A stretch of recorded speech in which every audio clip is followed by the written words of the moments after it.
नमस्कार दोस्तों, स्वागत है आपका अपने YouTube चैनल पर जिसका नाम है राजतली क्लासेस बीकानेर। तो दोस्तों इस क्लास के अंदर हम भारत के भूगोल के बारे में बात कर रहे थे, जिसके बारे में हमने भारत के भौतिक विभाग के पूरी बात कर ली है। भारत को भौतिक आधार पर 5 भागों में बांटा गया था, उन सभी की बात हमने विस्तार से की। और अब हमारा टॉपिक जो पिछली क्लास के अंदर हमने शुरू कर दिया था, भारत की नदियाँ। तो भारत की नदियों के बारे में हम बात कर रहे थे। तो हमने बात की दोस्तों कि भारत को नदियों के आधार पर, नदी के उद्गम के आधार पर आपके अरब सागर की खाड़ी में गिरने वाली नदियाँ, बंगाल की खाड़ी में गिरने वाली नदियाँ और अंत प्रवाहित नदियों के आधार पर बांटा गया है। तो हमने नदी शुरू की थी दोस्तों सिंधु नदी, ठीक है, सिंधु नदी हमने शुरू की थी। तो सिंधु नदी के बारे में आप बताइए। हमने बात की सिंधु नदी सिंधु नदी कितने राज्यों के अंदर आपके बहती है, उस बारे में हमने बात की। ये मुख्यतः हिमाचल प्रदेश, उसकी सहायक नदी जो हिमाचल प्रदेश, पंजाब, यहाँ में बहती है, ठीक है। सिंधु नदी का मैप हमने बनाया था, वो सारे आपने बात कर ली। पेन कहाँ पे रह गया? तो सिंधु नदी हमने इस बारे में बताया। सिंधु नदी का उद्गम कहाँ से होता है? सिंधु नदी का उद्गम हमने बात की कि तिब्बत में बोखरचू हिमनद से सिंधु नदी निकलती है और आपके भारत के अंदर सबसे पहले कहाँ प्रवेश करती है दोस्तों? भारत के अंदर सबसे पहले लद्दाख के दमचौक नामक स्थान पर प्रवेश करती है और यहाँ से होते हुए आपके ये पाकिस्तान के अंदर सबसे पहले अटक के मैदानों में प्रवेश करती है और बाद में कराची बंदरगाह होते हुए अरब सागर में गिर जाती है। यही बात की। तिब्बत के अंदर सिंधु नदी को क्या कहते हैं? आपके शेरमुख कहते हैं और शिंगी खबान, ठीक है। और लद्दाख की जीवन रेखा आपके सिंधु नदी है। और सिंधु तथा उसकी सहायक नदियों के बारे में बात की थी हमने। उसके दाएं हाथ की प्रमुख नदी, मैप में आपने जरूर देखा होगा, दाएं हाथ की प्रमुख नदी हमने ट्रिक क्या बताई थी? काबुल में शोक है, गोमल, नुब्रा का हुंजा घोड़ा गिल गया। तो कौन कौन सी नदी है? काबुल में शोक है। काबुल में क्या है? शोक है, शोक। गोमल,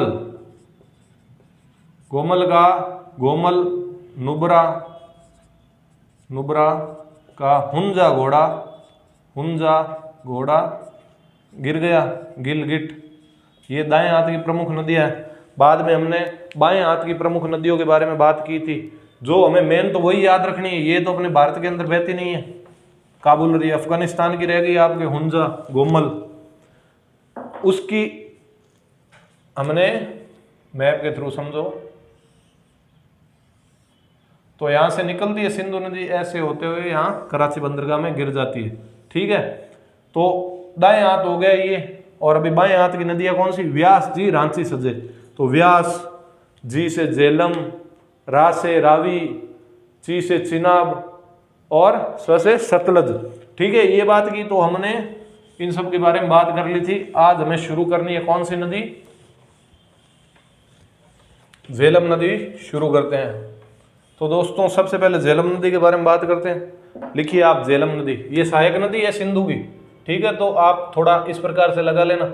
सहायक नदी कौन सी है? सिंधु की सहायक नदी है झेलम,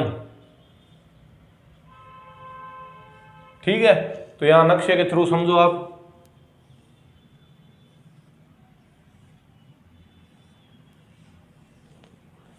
यहाँ अपने जम्मू कश्मीर में बहती है। तो यहाँ जम्मू कश्मीर के अंदर एक झील है दोस्तों, जिसका नाम है आपके बेरीनाग झील से ये निकलती है, ठीक है। और जम्मू कश्मीर में यहाँ श्रीनगर है। श्रीनगर पूछ ले किस नदी किनारे बसा हुआ है? तो आपके झेलम नदी के किनारे बसा हुआ है। और ये यहाँ से निकलकर थोड़ी ऐसे नीचे आती है तो यहाँ पर तुलबुल परियोजना है, तुलबुल परियोजना। ये भारत और पाकिस्तान के बीच में विवादित परियोजना है दोस्तों, ठीक है। तो इस नक्शे के थ्रू आपको ढंग से समझ में आ जाएगा। झेलम नदी बेरीनाग झील से निकलती है, ठीक है। श्रीनगर इस नदी किनारे बसा हुआ है, तुलबुल परियोजना इस पर है। और इसी नदी से यहाँ पर आगे चलेंगे, थोड़ा सा आगे यहाँ और चलेंगे तो ये जम्मू कश्मीर के अंदर वुल्लर झील का निर्माण करती है, वुल्लर झील। तो ये आपको 4 बातें ही इसके बारे में याद रखनी है। आपको बिल्कुल इस मैप के थ्रू अपने दिमाग के अंदर अच्छे से इसकी फोटो बना लो और बिल्कुल आपको याद रह जाएगा। बार बार इसको देखोगे तो बेरीनाग झील से इसका उद्गम होता है झेलम नदी का। आगे चलती है तो श्रीनगर के पास से बहती है, तो श्रीनगर जो शहर है झेलम नदी किनारे। तुलबुल परियोजना है झेलम नदी पर जो भारत और पाकिस्तान के बीच में विवादित है। और आपके वुल्लर झील जो भारत की सबसे बड़ी मीठे पानी की प्राकृतिक झील है। भारत की सबसे बड़ी मीठे पानी की प्राकृतिक झील आपको पूछे तो वुल्लर झील है। ठीक है, तो एक इसकी आप लिख लीजिए, इसके दाएं तरफ कौन सी नदी होगी, देखो दायां, ये दायां होगा या ये बायां होगा, तो इसके दाएं तरफ से एक किशन गंगा आकर इससे मिलती है। यहाँ पर किशन गंगा एक इसकी सहायक नदी है। ठीक है, किशन गंगा। तो आप ये मैप बना लो अच्छी तरीके से। अब हम यहाँ पे साइड में लिखना शुरू करते हैं। पूरी लाइन लिखने की कुछ नहीं, आप सीधा ऐसे लिख दो उद्गम, छोटे से छोटे पॉइंट बनाओ ताकि रिवीजन में आसानी। उद्गम कहाँ से होता है, बेरीनाग झील। पूरी लिखने की क्या जरूरत है, झेलम नदी का उद्गम बेरीनाग झील से होता है, इतनी लिखने की हमें कोई आवश्यकता नहीं है। उद्गम आप समझ गए, उद्गम बेरीनाग झील, ये कहाँ है बेरीनाग झील, वही जम्मू कश्मीर में। ठीक है, आगे चलेगी तो आप लिखो श्रीनगर झेलम नदी किनारे बसा है। ठीक है, आगे देखो तुलबुल परियोजना लिखो आप, झेलम नदी पर तुलबुल परियोजना स्थित है। ये सारी जम्मू कश्मीर के अंदर है, तुलबुल परियोजना जम्मू कश्मीर के अंदर है। ठीक है, किशन गंगा पूछ ले आप कहाँ बहती है, तो आगे किशन गंगा नदी मिलेगी तो वो भी जम्मू कश्मीर में है, तो ये जम्मू कश्मीर की प्रमुख नदी है। ठीक है, तुलबुल परियोजना स्थित है जो भारत और पाकिस्तान के बीच में क्या है, विवादित है। भारत पाकिस्तान के बीच में क्या है, विवादित परियोजना है, बहुत इंपॉर्टेंट परियोजना है, बहुत बार पेपरों के अंदर आ रखी है। झेलम से अगर किसी बांध का किसी परियोजना का पूछे तो तुलबुल परियोजना है। ठीक है, झेलम नदी आगे कौन सी झील का निर्माण करती है, झेलम नदी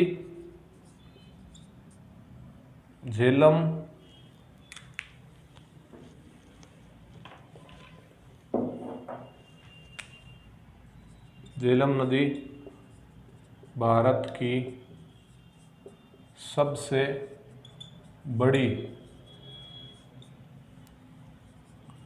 मीठे पानी की प्राकृतिक झील वुल्लर झील का निर्माण करती है। तो कभी जम्मू कश्मीर जाने का मौका मिले तो इस झील को जरूर देखना। पहाड़ों के बीच में बड़ी सुंदर झील है आपके वुल्लर झील, एकदम पानी बिल्कुल इसका साफ पानी है, प्राकृतिक मीठे पानी की झील हो गई है आपके। झेलम नदी इसका निर्माण करती है, ध्यान रखना। ये इतनी बातें हमें झेलम नदी के बारे में ध्यान करती है। इसका उद्गम कहाँ होता है, बेरीनाग झील जम्मू कश्मीर से। श्रीनगर इस नदी किनारे बसा हुआ है और झेलम नदी पर तुलबुल परियोजना है। झेलम नदी भारत की सबसे बड़ी मीठे पानी की प्राकृतिक झील वुल्लर झील का निर्माण करती है। ठीक है, इसके दाएं हाथ की प्रमुख नदी लिख लेना, दाएं हाथ की प्रमुख नदी कौन सी है, किशन गंगा। तो आप लिख लेना झेलम नदी के दाएं हाथ की प्रमुख नदी किशन गंगा है। इसकी सहायक नदी है, ये यहाँ से निकलती है दाएं हाथ से और यहाँ इसमें आकर मिल जाती है। तो किशन गंगा आपको पूछ ले किसकी सहायक नदी है, तो आपको आंसर होना चाहिए झेलम। और झेलम पूछ ले किसकी सहायक नदी है, तो झेलम आपके जाकर सिंधु नदी से मिलेगी। हमने ट्रिक से याद किया था, रांची व्यास जी, रांची सजे। तो दोस्तों ये हो गई अपने झेलम नदी, छोटी सी है, बिल्कुल अच्छी तरीके से याद हो जाएगी आपको। हर नदी का आप अच्छी तरीके से डायग्राम जरूर बनाना दोस्तों। नदी के साइड में थोड़ी सी जगह रखना और वहाँ पे आपके डायग्राम बनाना। और जैसे ही आप है ना इन लाइनों को चाहे पढ़ोगे नहीं, सिर्फ उसी को ही देख लोगे ना, भाई यहाँ बेरीनाग झील है, थोड़ा आगे चलेंगे श्रीनगर है, बाद में तुलबुल परियोजना है, बाद में वुल्लर झील का है, यहाँ साइड से किशन गंगा नदी आ रही है, तो आपको बिल्कुल ये चीज़ें पढ़ने से पहले ही आपको दिमाग में याद आ जाएगी। तो अगली नदी भाई लिखो अपने चिनाब नदी।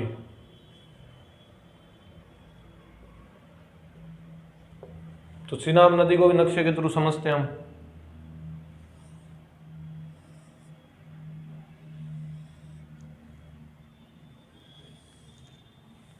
तो देखो भाई, चिनाब नदी है ना आपके शुरू के अंदर दो नदियां बहती हैं। यहाँ हिमाचल प्रदेश से दो नदियां निकलती है, एक तो ये नदी और एक ये नदी। ये आगे ऐसे चलेगी, ये ऐसे चलेगी और आगे जाकर दोनों मिल जाएगी। एक का नाम है चंद्र नदी और एक का नाम है भागा नदी। ठीक है, ये आगे चलते हुए ये जहाँ से मिलेगी उससे इस नदी का नाम, जहाँ से ये दोनों नदियाँ मिल जाती है वहाँ से इस नदी का नाम हो जाता है चिनाब। ठीक है, तो ये बात ध्यान रखना। आपको पूछ ले चंद्रभागा, साथ में पूछते हैं चंद्रभागा किस नदी का अन्य नाम है, तो चिनाब नदी का अन्य नाम हो गया चंद्रभागा नदी, क्योंकि ये पहले दो नदियों के रूप में बहती है और जब ये मिलती है तो इसका नाम चिनाब हो जाता है। ठीक है, और ये यहाँ से हमने बात की थी, एक दर्रे लिखे थे हमने, शिपकिला नहीं, बारालाचला दर्रा लिखा था हमने।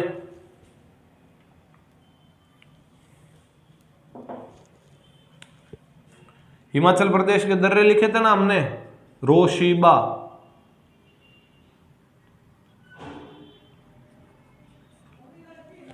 ठीक है, हमने लिखे थे ना आपके, जब दर्रे लिखे थे तो मैंने आप ट्रिक बताई थी आपको, हिमाचल प्रदेश की रोशिबा, रोज से रोहतांग, शी से शिपकिला और बा से बारालाचला। तो ये बाद में यहाँ बारालाचला दर्रे से होती हुई, बारालाचला दर्रे से होती हुई यहाँ जम्मू कश्मीर में चलते हुए आगे जाकर आपके पाकिस्तान में आपके सिंधु नदी से मिल जाती है।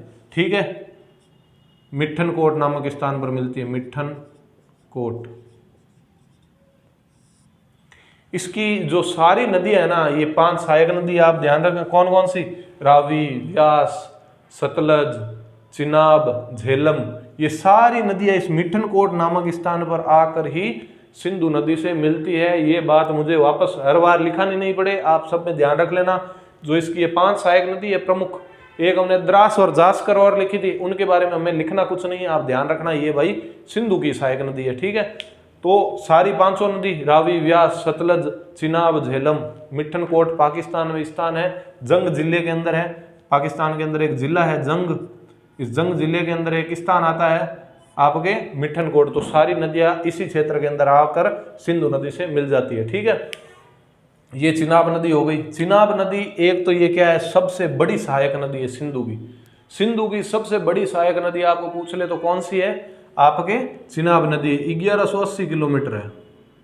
कितनी बड़ी नदी है ये, 1180 किलोमीटर ये बहती है। और ये जितनी भी नदी हमने बात की है सिंध आपके, ये रावी, व्यास, सतलज, जो सहायक नदी हमने लिखी थी उसके अंदर सबसे बड़ी सहायक नदियों की, सिंधु की सबसे बड़ी सहायक नदी आपकी ये चिनाब है। और इस पर आगे हम चलेंगे तो यहाँ जम्मू कश्मीर के अंदर इस पर आपके 3 परियोजना, एक तो बगलिहार परियोजना, एक आपके है सलाल, एक आपके दुलहस्ती। ठीक है, ये परियोजना, इतनी बात हमें इस चिनाब नदी के बारे में बात करनी है। तो आप लिखो, प्रारंभ में यह नदी चंद्रभागा के नाम से जानी जाती है। चंद्र और भागा दोनों अलग अलग नदी है, हमने बात की, आगे आकर मिलेगी। दोनों क्या है, अलग अलग नदी है, चंद्रभागा अलग अलग नदी है दोनों। ठीक है, तो चंद्रभागा, प्रारंभ में यह नदी चंद्रभागा नाम से जानी जाती है।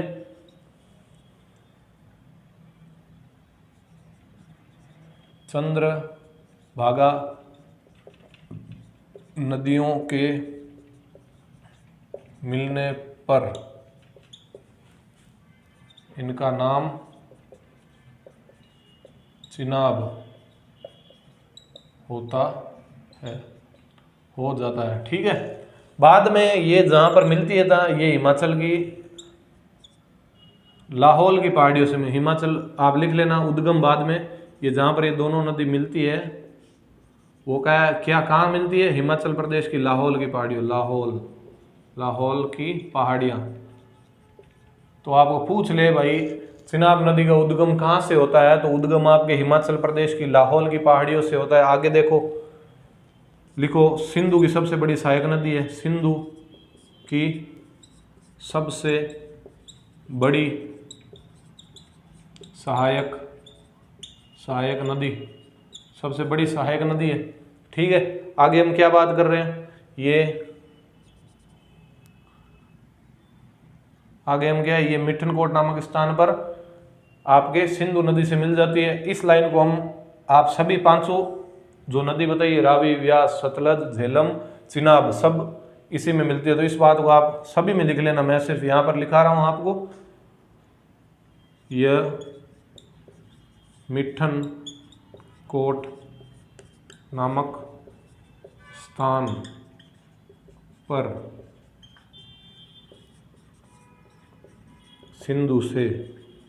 सिंधु से मिलती है। ठीक है, अब देखो कौन सी बात रह गई, ये 12 लाचला दर्रा होते हुए, ये लिख लेना भाई,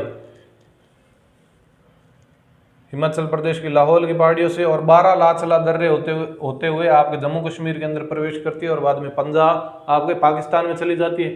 चंद्रभागा नदी मिलने पर इसका नाम चिनाब होता है। उद्गम आपके हिमाचल पर लाहौल की पहाड़ियों से होता है। यहाँ लिख लेना भले 12 लच्छा दर्रे होते हुए जम्मू कश्मीर व पाक में चली जाती है। इस लाइन को आप बाद में लिख लेना, पाक में चली जाती है और पाक में ये मिठनकोट नामक स्थान पर सिंधु नदी से मिल जाती है। इस प्रकार लिख लेना, बाद में लिख लेना सिंधु नदी की सबसे बड़ी सहायक नदी है। और इस पर आपके और तो कुछ लिखना नहीं है, ये आपके परियोजना है 3, इनको लिख लो आप थोड़ा। तो दोस्तों आपको ये जो लिखा है, आपसे क्वेश्चन लगभग यहाँ से ही आ जाएंगे, इसको ढंग से आप याद कर लो। ठीक है, बढ़िया चीजें आपको बहुत सी मिल जाएगी, लेकिन आपको क्या है, ढंग से चीजें याद होनी चाहिए ना। अभी तो आपके पास कॉपी है, लेकिन पेपर में कॉपी लेके थोड़ी ना जाओगे। तो चीजें जितनी भी है ये याद होगी तो आपका जरूर सिलेक्शन हो जाएगा। लगभग पेपर इन्हीं में से आता है, लेकिन बच्चे क्या है कि याद उनको होता नहीं है और वहां पर कुछ इन कारणों की वजह से वो थोड़े से रह जाते हैं। तो आप दोस्तों मेहनत करो और इन चीज़ों को तो अच्छी तरीके से रट लो। अगर आपको लगता है ये काफ़ी नहीं है तो पहले इनको रटो, इनको अच्छी तरीके से समझो और बाद में एकदम कंठस्थ याद कर लो। उसके बाद में अगर आपको ऐसा लगे कि मेरे लिए इतना काफ़ी नहीं है तो आप और पढ़ना, लेकिन पहले इतनी चीज़ जो हमारे नोट्स है वो तो हमें याद होने चाहिए। वही हमें याद नहीं है, बाद में हम कभी कौन सी बुक लेकर आ रहे हैं, कभी कौन सी बुक, कभी कौन सा नोट्स, क्या मतलब है। आप कितनी भी ला कर रख लो, बाजार के अंदर आपके पास पैसे होने चाहिए, आप कमरा भर सकते हो पूरी कॉपियों से, लेकिन उससे होगा क्या, हमारे लाने से वो याद थोड़ी ना, याद तो हमें खुद को करनी पड़ेगी। याद हमें हमारे नोट्स ही नहीं है। जब तक आपको नोट्स याद ना हो तो अब तक आप सौगन खा लोगे, आपको कुछ नहीं पढ़ना है। यही सक्सेस का मंत्र है, इतना ध्यान रख लो। अपने जितने भी संसाधन है उनको सीमित रखो और उन्हीं पर विश्वास करो और आप जरूर इसमें सफलता पाओगे, चाहे कौन सा भी आपका लक्ष्य हो। तो अगर ज़्यादा आप कचरा जमा कर लोगे, वो ज़्यादातर कचरा ही हो जाता है, क्योंकि लास्ट समय में आप उसको सभी को पढ़ नहीं सकते। दोस्तों लास्ट वाले दिनों के अंदर हमें क्विक रिवीजन मारनी होती है, चाहे हम पूरे साल कितने भी पढ़ लें, लेकिन जब पेपर आता है तो उससे 20-25 दिन पहले, महीने भर हमें सारी अपने सिलेबस की रिवीजन मारनी होती है। तो हम इतनी सारी कॉपी किताबें नोट्स लेके आ जाएंगे, सारी की थोड़ी ना मार पाएंगे। और नोट्स को हम महत्व देते नहीं है, तो इन्हीं नोट्स को आप ढंग से रट लो, ढंग से इनको याद कर लो। और इसके बाद में भी अगर आपको ऐसा लगे कि हमें कुछ और भी पढ़ने की ज़रूरत है तो आप ज़रूर पढ़िए, लेकिन पहले आपको ये चीज़ें तो याद होनी चाहिए ना। तो आपके कौन सा है, एक तो बगलिहार है, बगलिहार परियोजना, बगलिहार परियोजना। एक आपके परियोजना है आपके दुलहस्ती और एक आपकी परियोजना है सलाल। ये तीनों की तीनों जम्मू कश्मीर में ही है, ध्यान रख लेना। ये सारी तीनों की तीनों परियोजना है ना, ये जम्मू कश्मीर के अंदर ही है। पूछ लिए किस राज्य के अंदर है तो जम्मू कश्मीर है भाई, ध्यान रख लेना। ये बगलियार है, ये विश्व बैंक की सहायता से बनी हुई है। विश्व बैंक है यूएन का, उसने भारत सरकार को इसके लिए रुपए दिए। तो ये किसकी सहायता से बनी हुई है बगलियार परियोजना? जम्मू कश्मीर की विश्व बैंक की सहायता से। दुलहस्ती ये फ्रांस की सहायता से बनी हुई है। ठीक है, सलाल इतना ही ध्यान रखो, ये जम्मू कश्मीर के अंदर है। है। वैसे तो ये सारी तीनों ही जम्मू कश्मीर के अंदर है, ठीक है। तो इतनी सी अपनी चिनाब नदी है। चिनाब के बाद आप कर लीजिए रावी नदी, छोटी सी, पंजाब की सबसे छोटी नदी कौन सी है? रावी नदी है। तो अभी आप रावी नदी के बारे में लिखो भाई।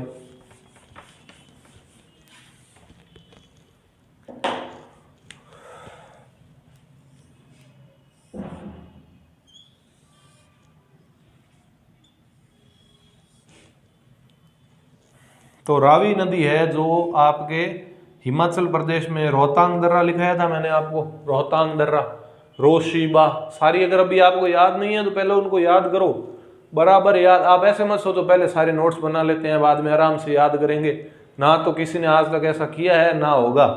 जो आज लिखा दिया वो आपको याद होना चाहिए। तो आपको भी क्लास, अगली क्लासों के अंदर मजा आने लगेगा आपको, क्योंकि ये रिलेटेड है। देखो आपको अगर रोहतांग दर्रा याद नहीं है तो अच्छी बात नहीं है, लिखा है हमने। तो हिमाचल प्रदेश के अंदर रोहतांग दर्रा है, रोहतांग दर्रे के पास से निकलती है और ये आपके हिमाचल प्रदेश से निकलती है। हिमाचल प्रदेश यहाँ नीचे आती है आपके पंजाब, ठीक है। पंजाब में बहते हुए आपके पाकिस्तान में चली जाती है और कहाँ, किस नामक स्थान पर मिलेगी? मिठनकोट। ये बात अभी यहाँ पर लिखाने की जरूरत नहीं है, मैंने आपको बता दिया कि रावी, व्यास, सतलज, झेलम, चिनाब, ये पांचों नदी सिंधु से मिठनकोट नामक स्थान पर मिलती है, ठीक है। तो रावी में आपको 2 परियोजना है पंजाब के अंदर। जब ये पंजाब के अंदर आएगी तो पंजाब के अंदर आपके 2 परियोजना, एक तो थीन सागर, लिख लीजिए थीन परियोजना, और एक पंजाब के बड़े ही महान शासक हुए रणजीत सिंह, रणजीत सागर परियोजना है। राजा रणजीत सिंह जी पर आपके ये 2 परियोजना है। इतना ही ध्यान रखना है भाई, पंजाब की सबसे छोटी नदी है ये बात, और हमें इसके बारे में कुछ ध्यान नहीं रखना है। 3 नंबर कर रहे हैं लगभग, ये 3 ही है। रावी नदी उद्गम कहाँ से होता है? उद्गम बताओ भाई। हिमाचल प्रदेश में रोहतांग दर्रे के समीप, रोहतांग दर्रे के समीप जो पहाड़ियां हैं वहां से रावी नदी का उद्गम होता है। यह हिमाचल प्रदेश व पंजाब में बहते पाक में सिंधु नदी से मिलती है, सिंधु नदी से मिलती है। सिंधु नदी से क्या है आपके? ये मिलती है। उद्गम हिमाचल प्रदेश की रोहतांग के दर्रे से होता है। जम्मू के आपके हिमाचल प्रदेश पंजाब में बहते हुए पाक से मिल जाती है। 2 बांध, एक इसका बांध हिमाचल प्रदेश में भी है, ठीक है ना। ये 2 तो पंजाब में, एक हिमाचल प्रदेश में, लिख लेना। हिमाचल प्रदेश में चमेरा बांध स्थित है। रावी नदी पर हिमाचल प्रदेश के अंदर चमेरा बांध है। पंजाब में इस नदी पर 2 बांध कौन से हैं? थीन परियोजना और रणजीत सागर परियोजना, रणजीत सागर परियोजना। और यहाँ लिख लो, ये राजस्थान, ये आपके पंजाब की सबसे छोटी नदी, यह पंजाब की सबसे छोटी नदी है। पंजाब में भाई 5 नदी बहते हैं ना, सबसे छोटी नदी है। पंजाब में कितनी? 5 नदियां बहती है, इसलिए पंजाब का नाम ही 5 आब। आप जब इसका समास वगैरह करो तो क्या होगा? 5 नदियों से बनने वाला क्षेत्र पंजाब। पंज मतलब 5 आब, आब मतलब ये नदियां होती है। तो उन 5 नदियों देखो, इन सब 5 नदियों में सबसे छोटी नदी आपकी रावी नदी, ठीक है। तो अपने रावी भी कंप्लीट।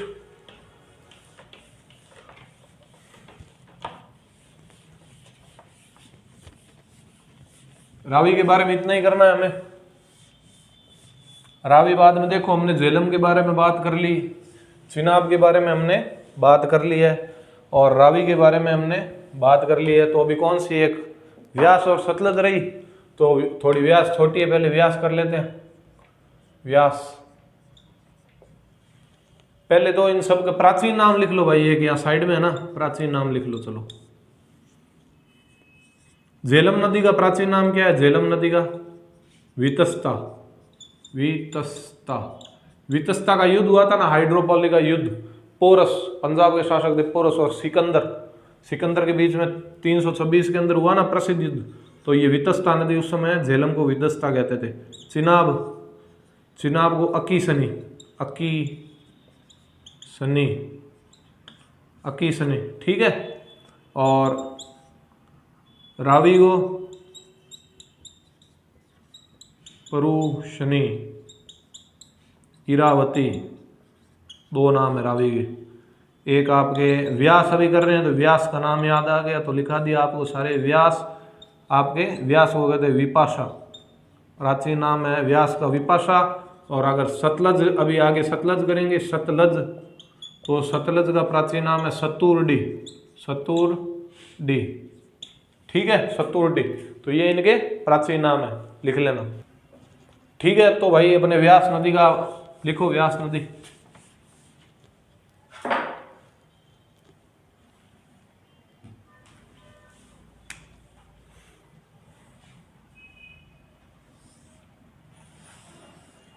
ये जो व्यास नदी है ना आपके, ये व्यास नदी भी आपके कहाँ से निकलती है भाई?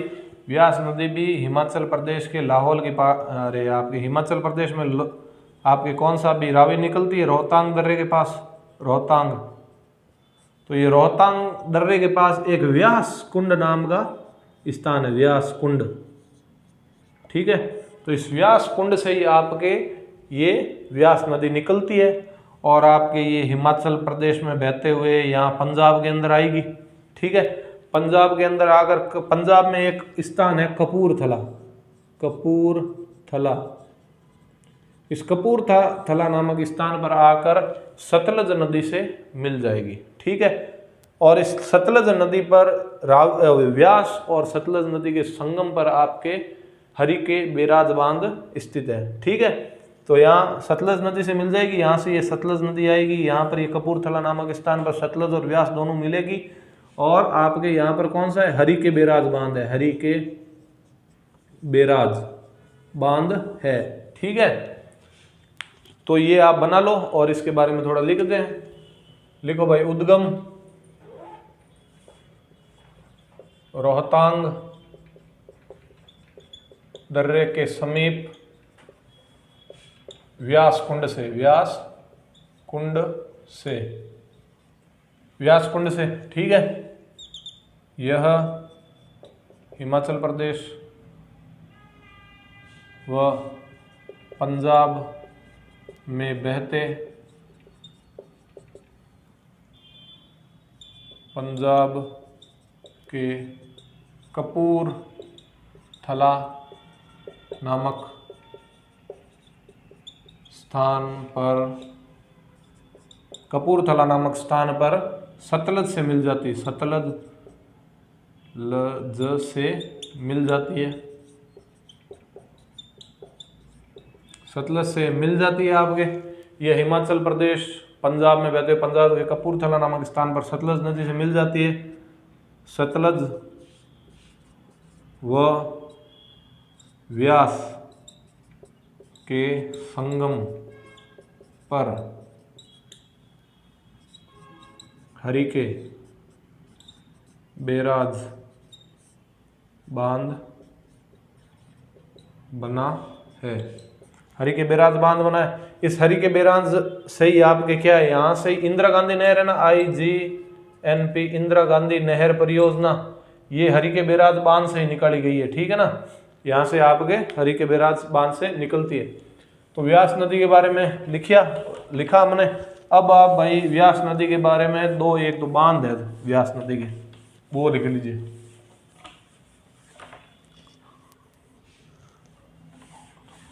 दोनों ही हिमाचल प्रदेश के अंदर है, ठीक है। एक आपके बांध लिखो पौंग बांध, पौंग, एक लिखो आपके पहोड़, दोनों ही कहाँ है? हिमाचल प्रदेश के अंदर है।